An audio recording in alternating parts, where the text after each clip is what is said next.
नमस्कार। उत्तर प्रदेश की योगी आदित्यनाथ की सरकार में मंत्री संजय निषाद का कहना है कि मंत्रियों के कहने पर कोई काम नहीं होते। उन्होंने कहा कि आज राज्य में ज्यादातर अधिकारी ऐसे हैं जो विकास के लिए काम करते हैं, लेकिन कुछ ऐसे भी हैं जो हमेशा समाज के अहित में ही लगे रहते हैं। यही नहीं, उन्होंने कहा कि मंत्री भी कोई काम नहीं करा पा रहे हैं।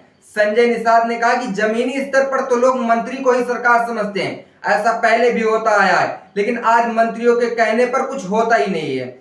मुझे याद है हम लोगों की युवा अवस्था के दिनों पर जब वीर बहादुर सिंह सीएम थे तो हमारे घर आते थे। उन्हें लोग फटे कागज पर भी कुछ लिखकर दे देते थे तो वह काम हो जाता था। संजय निषाद ने इंडियन एक्सप्रेस को दिए गए इंटरव्यू में कहा कि वह एक परंपरा थी। कई बार मेरे समाज के लोग काम करा ना पाने की वजह से नाराज होते हैं। मैं उनसे कहता हूं कि आप लोगों के मुद्दे के लिए मैं पूरे दम से आवाज उठाऊंगा, लेकिन यह काम भी बताता हूं कि समय की व्यवस्था का मैं मजबूर नेता हूं। उन्होंने जौनपुर में निषाद समाज की एक महिला का घर गिराए जाने के नोटिस पर कहा कि वह मेरे पास आई थी। यह लोकसभा चुनाव के पहले की बात है। अधिकारियों ने कानून तो लागू कर दिए, लेकिन उससे पहले परिवार को कहीं बसा लेना चाहिए था। फिर इस मामले में अधिकारियों के खिलाफ एक्शन क्यों नहीं हुआ? आखिर ऐसा क्यों होने दिया गया? यह चुनाव का वक्त था, इसलिए सब कुछ बोल नहीं पाए थे, लेकिन हारने के बाद तो कह सकता हूं।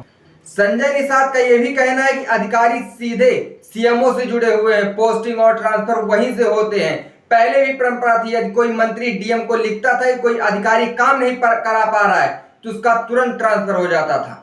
संजय निषाद के बयान से साफ है कि योगी जी की मंत्रिमंडल केवल खाना पूर्ति के लिए निर्णय तो वो अकेले ही लेते हैं। शायद यही वजह है कि 69,000 शिक्षक भर्ती में आरक्षण घोटाला हुआ है, लेकिन किसी भी ओबीसी नेता की योगी जी ने नहीं सुनी। ओबीसी नेताओं ने जरा भी अगर स्वाभिमान होता तो अभी तक रिजाइन कर देते, लेकिन वो भी सोच रहे होंगे कि चलो मलाई तो मिल ही रही है। लेकिन याद रखना, यह मलाई आपकी राजनीति को पाताल तक जरूर ले जाएगी।